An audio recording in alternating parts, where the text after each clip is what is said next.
김모 여쭙기를 법강악마이부터는 계문이 없사오니 취사 공부는 다 된 것이오니까 대종사 말씀하시기를 법강악마이부터는 첫 성의에 오르는지라 법에 얽매이고 계문에 붙잡히는 공부는 아니하나 안으로는 또한 심계가 있나니 그 하나는 자신의 수도와 안일만 취하여 소승에 흐를까 조심하며 둘은 북의 향락에 빠져서 본원이 매각될까 조심하며 셋은 혹 신통이 나타나 함부로 중생의 눈에 띄어 정법에 방해될까 조심함이라. 이 밖에도 수양연구 취사의 사막을 공부하여 위로 불지를 더 갖추고 아래로 자비를 더 길러서 중생을 제도하는 것으로 공을 쌓아야 하나니라. 이상은 대종경 수행품 63장 말씀입니다. 교도님들 안녕하세요. 오늘 또 대종사님의 행복열차 도착했습니다. 우리 교도님들 행복열차 오늘 또 승차하시지요? 이 안에서 행복한 하루 되시기를 염원드립니다. 손담비, 빅뱅, 시스타, 그 다음에 AOA, 렉시 이렇게 여러 가수들의 이름을 이렇게 드러낼 수 있게 해준 아주 유명한 분이 있습니다. 그 분은 우리 교도님들 조금 어르신들은 잘 모르실 수도 있는데요. 대체적으로 아시지 않을까 싶습니다. 그 예명은 용감한 형제고요. 형 강흑철, 동생 강동철 이렇게 두 형제가 용감한 형제라는 예명으로 이렇게 가요계에서 음악계에서 아주 유명한 그렇게 삶을 살고 있습니다. 동생 강동철 씨는 어렸을 때 아주 공부를 잘했대요.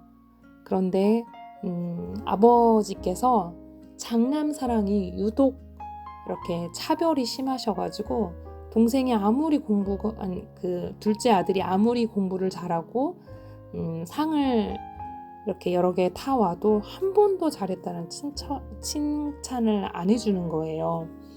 그래서 이제 아버지의 이런 유별난 차별 때문에 이 둘째 아들은 마음속에 분노의 응어리가 이렇게 가득 차 있었어요.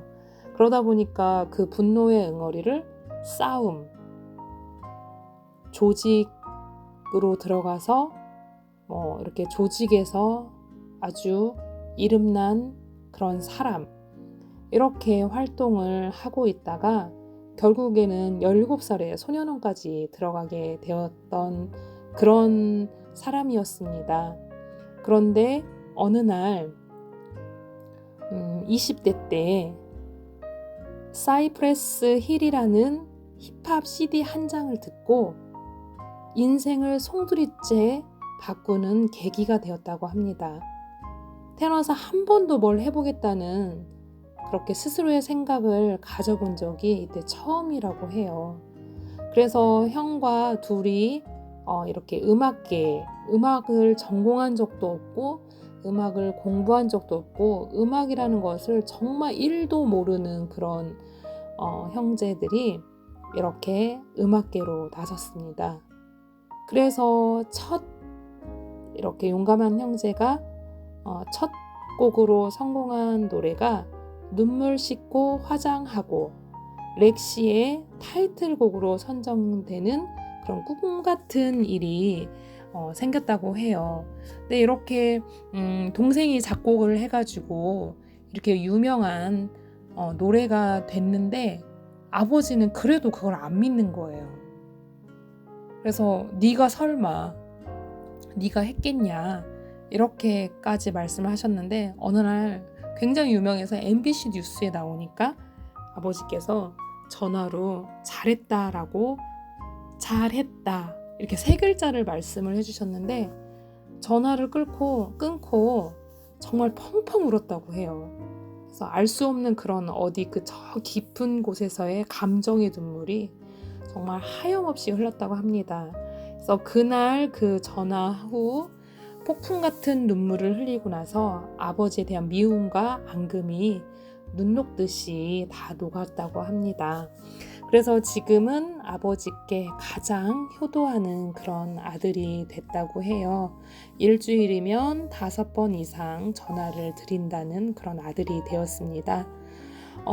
강남 한복판에 건물을 2채나 올리고 인기 작곡가이자 연예계 기획사의 대표인 이 강동철 씨는 데뷔 4년 만에 100억 원의 매출을 올려서 걸어다니는 중소기업이라고 일컬어질 만큼 그렇게 굉장히 유명한 사람이 되었더라고요.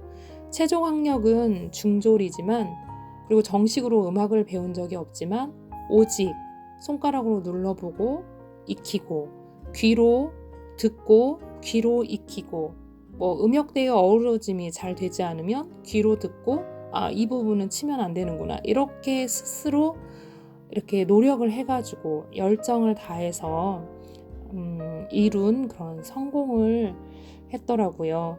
근데 돈을 많이 벌었지만 돈이 행복의 의미를 다 가지고 있지 않다는 거를 어느 날 스트레스성 공황장애라는 병명을 받고 알게 되었습니다.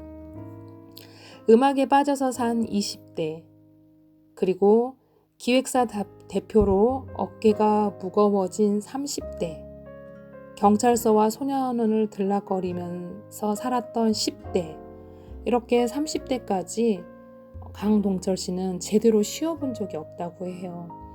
그래서 그러한 스트레스성 공황장애라는 병명을 받았는데 그런 병이 더 생겼던 게 이제 본인의 언행 조절을 존저히 하지 않으면 부모님과 가족 그리고 회사 직원들까지 모두 함께 갈 수가 없기 때문에 그 무게감이 크다 보니까 굉장히 그런 스트레스를 받으면서 하루하루를 살고 있었습니다.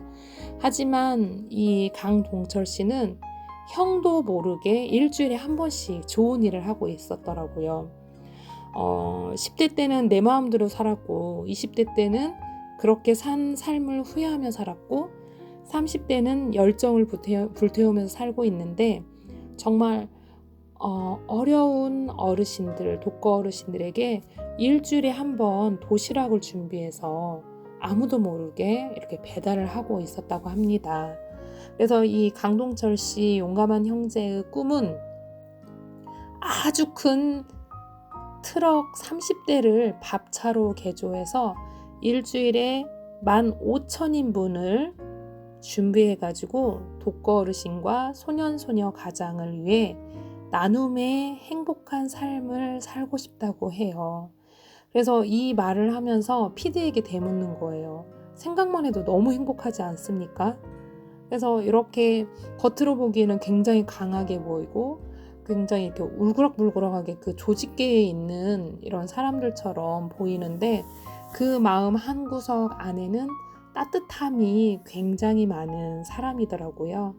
그래서 앞으로 자기는 이러한 사람이 되고 싶다고 합니다.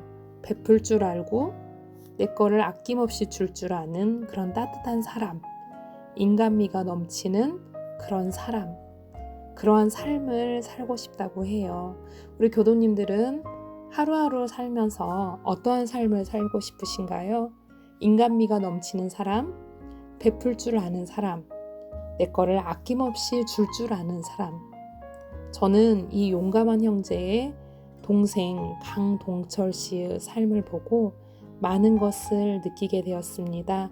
조금 더 잘 챙기고 살아야겠구나 라는 생각을 했습니다.